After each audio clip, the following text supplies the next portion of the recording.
இதோட ஆக்ரோஷமும் ஆயுதங்களும் ஒரு பக்கம் இருந்தாலும் இதோட துர்நாற்றம் வீசக்கூடிய ஸ்மெல்லும் எதிரிகளை விரட்ட முக்கியமானதா இருக்கு. ஸ்கங்க் அப்படிங்கிற இந்த அனிமல் மாதிரி பேட் ஸ்மெல் உருவாக்குறதாலையும் உருவத்திலையும் அதே மாதிரி இருக்கிறதாலையும் அப்புறம் ஒரு சின்ன கரடி மாதிரி தோற்றத்தில் இருக்கிறதாலையும் வொல்வரைன் சங்க் பியர் அப்படின்னும் அழைக்கப்படுது. இது வெளியிடுற பேட் ஸ்மெல் எதிரிகளை அப்புறப்படுத்த மட்டும் இல்லாம அதோட எல்லைகளை மார்க் பண்ணவும் இதை பயன்படுத்துது. வொல்வரைன்ஸோட அறிவியல் பெயர் குளுகுலோன்னு வரும்.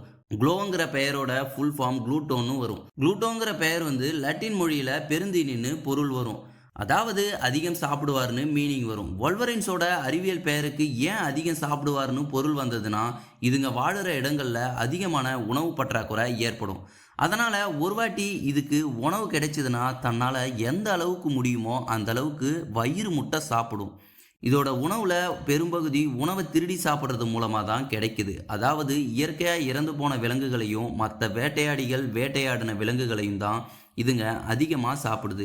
இயற்கையோட துப்புரவு தொழிலாளர்களும் இதுகளை சொல்லலாம். ஏன்னா இயற்கையா இறந்து போன விலங்குகளை சாப்பிட்றதால பாக்டீரியாவோட வளர்ச்சி தடுக்கப்பட்டு சுற்றுச்சூழல் பாதுகாக்கப்படுது.